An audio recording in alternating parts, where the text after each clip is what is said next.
In this video, we will show you how to replace your front brakes, pads, and rotors on this Dodge Ram. This will be located behind your front wheels. Let's get into it. Okay friend, let's get started on our job. The first thing we need to do is safely raise and support the front of the vehicle so we can start removing each of our 5 21mm lug nuts.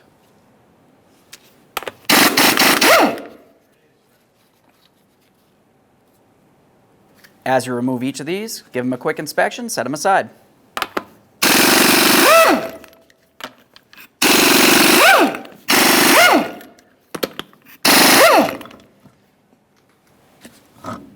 Remove your wheel. Now that we have the wheel off, we have a clear view of our caliper. We have to remove this so we can remove the brake pads and the brake rotor. If you are looking along the back side of the caliper here, you're going to find that you have 2 caliper slider pins. For each of these, we're going to be using a 3/8 drive Allen head socket.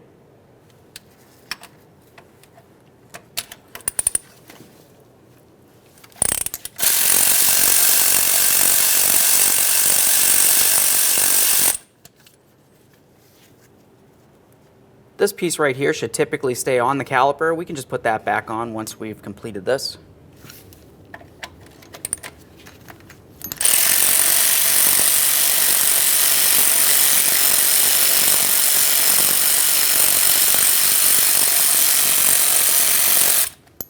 Now once you have both of those loose, we're going to take hold of the caliper and pull it out and away. The brake pads are actually attached to this. Let's go ahead and take hold of that, give it a little wiggle.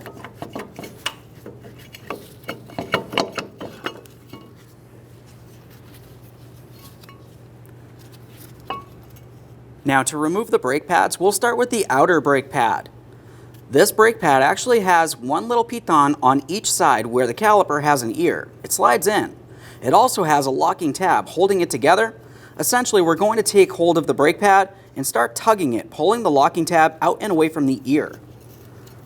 Once you've done that, you should be able to shift the brake pad up and out of position. A quick inspection and we'll set that aside. Continuing from there, it's time for the inner brake pad. The inner brake pad has 2 tabs that slide into the caliper piston. For this one, we're going to take hold of that pad. You should be able to slide it right out and away from there. There's those locking tabs. Continuing on from here, you want to closely inspect the caliper itself, especially along where the piston seal is. If you see any fluid coming out of here, more than likely it's brake fluid, in which case you'd have to replace the caliper. This one looks fine. Let's set it aside temporarily. When you set this aside, you want to set it aside so it's putting no pressure on your brake flex hose. I'm just going to use a small hook. Now we can start removing the brake rotor. For this, typically you can take hold of it, slide it out and away. If it's stuck in place, lightly tap on it with a hammer to remove it. Just be extremely careful. There it is, friend. Before installation of our new parts, it's time to clean up the area. Let's start with the mating surface on the wheel bearing hub first. This is where the brand new rotor will sit. It needs to be clean and free of any debris. For this, you can use a wire brush. Some parts cleaner here, and a quick scrub.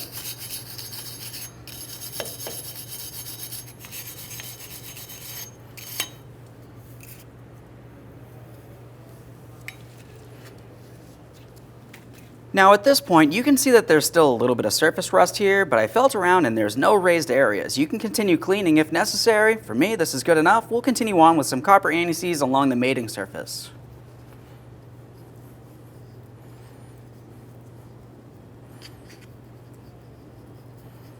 Spread that around.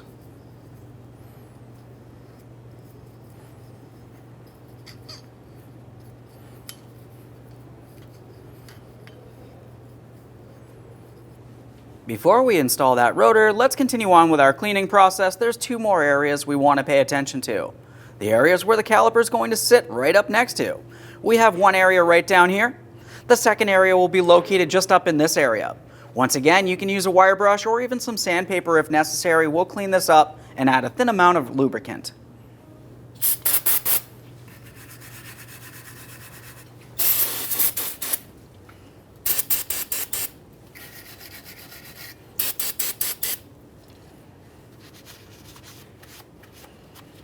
Just make sure there's no raised areas here. This will help prevent it from rusting on us. Don't need very much. Same process on the top here. We'll just give this a quick wipe, close inspection, tiny bit of lubricant.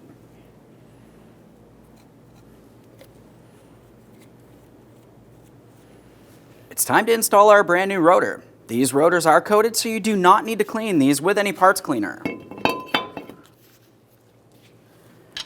Once you have the rotor on there, just go ahead and use one of your original lug nuts to hold it in place so it doesn't move around. We don't want anything to make its way in between the mating surface of the rotor or that wheel bearing hub.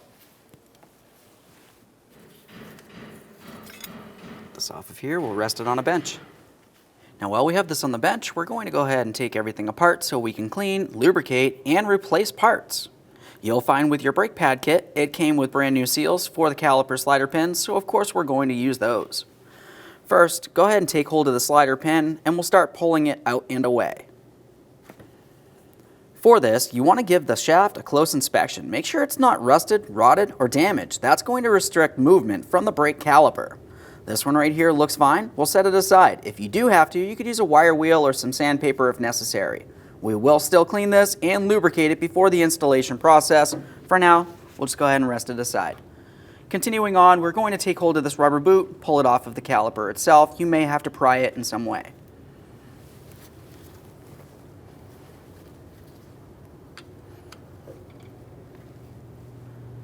Just a quick inspection of that. We'll dispose of it properly, of course. Now on the inboard side here, there's another rubber seal that we're going to replace. For this one, you can get to it one of two ways. Either make your way from the outside, gently pry it out, or come through from the outside there and knock it out of position. Whichever way works best for you. I'm going to use my small pry bar, gently pry it out of place. There's our seal right there. Once again, quick inspection, dispose of it properly. Now with that inboard seal out of there, we're going to have a look inside of the slider port. There's going to be two more seals. There's pretty much one right along this area and a second one in this area here. For this, I'm going to use my small pry bar and gently push it out of place. You can see that one starting to come out right there.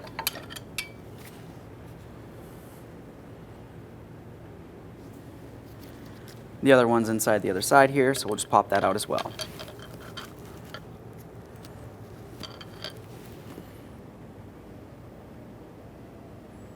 At this point, we can clean out the slider port. We'll be using some parts cleaner and a bore brush.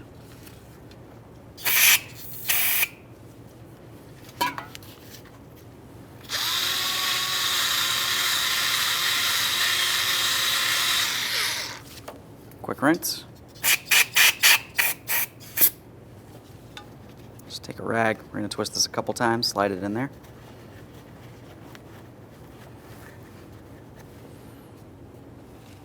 Let's add some lubricant in this area. We're using our high temperature caliper lubricant. We'll go all the way around and through the port.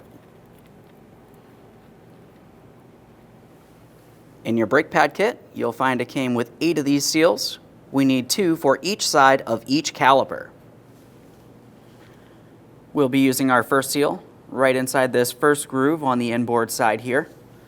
For this, you may find that you have a little bit of difficulty getting it to align, but you do want to make sure it's perfectly seated. If it's off kilter in any way, it's going to obstruct the slider pin from doing its job. Let's try to work this in there.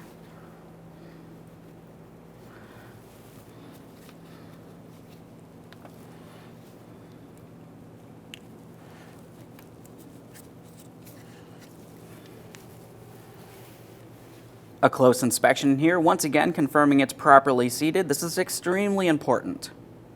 This one looks fine. Let's continue on repeating the process for the outboard one now.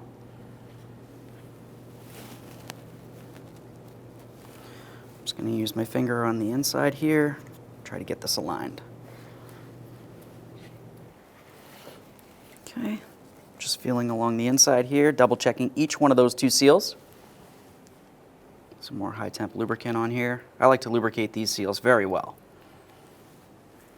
Now that we have both of those in there, we can continue on with our black seal now. That's going to go right on this inboard side here. There's a groove. Just try to get it aligned, press it in.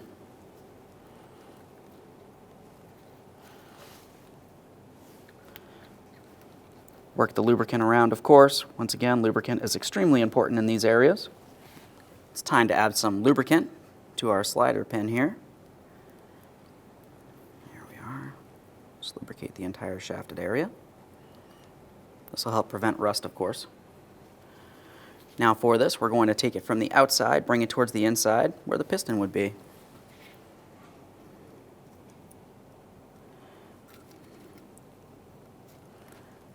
Should slide right on in. There we are. Continuing from there, we have our last seal for this slider pin. I'm just going to take this and we'll slide it right on over this groove here. Press it on there as far as possible. Just give that a little wiggle, ensuring it's properly secured in place. Repeat the process for the other side of the caliper. The exact same thing. All right, we finished both of our slider pins. Let's continue on to pushing back the caliper piston and double checking to make sure we have no leak. Just going to use this caliper compression tool here. Slow and steady wins the race.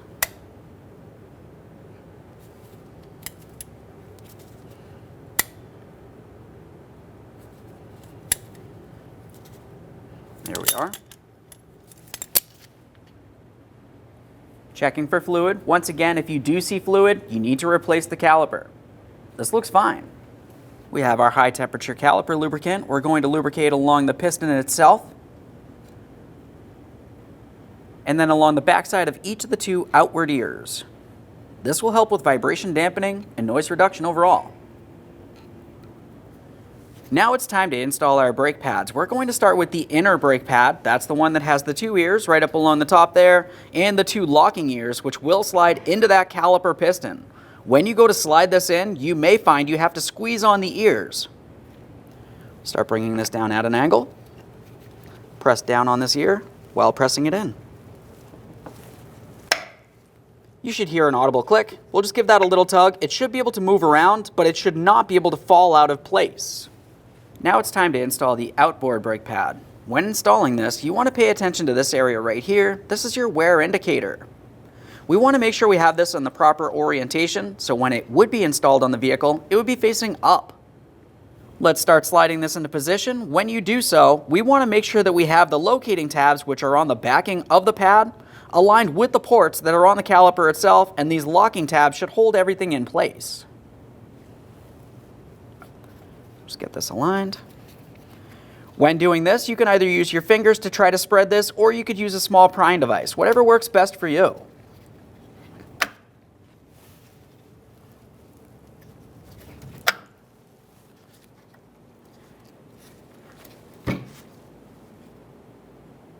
Once you feel as though you have it installed, you need to pay attention and confirm that the brake pad is seated flush up against the caliper ears itself.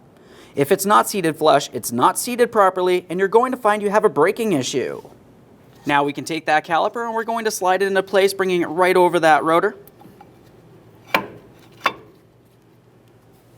Now before we start these in, let's just confirm that our brake flex hose is not twisted in any way. This looks fine, so let's continue on by starting these in, snugging them up and torquing them to 38 foot-pounds.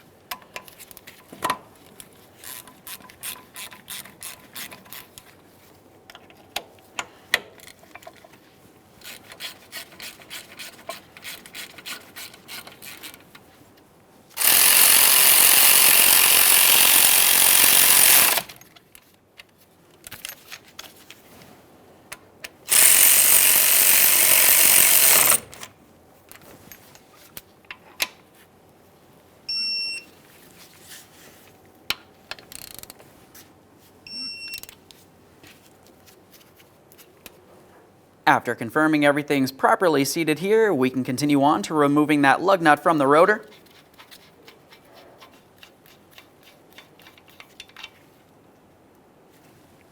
One last quick inspection in this area, and we can reinstall the wheel.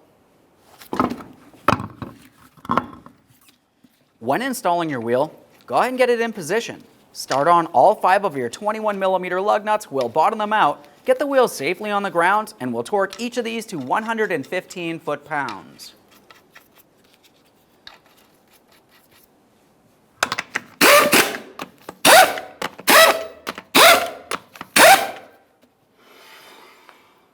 Now that we have the wheel back on the ground, we'll be torquing each of these lug nuts to 115 foot-pounds in a crisscross manner.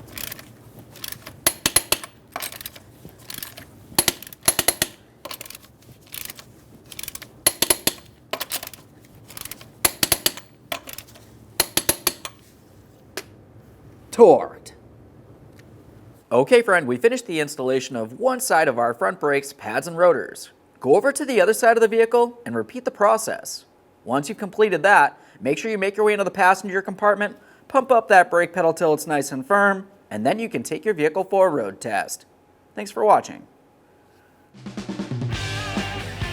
When only the best will do, demand TRQ. The only company that lets you view before you do. TRQ is committed to offering the highest quality aftermarket auto parts that are engineered for peace of mind. Thanks for using and viewing with TRQ.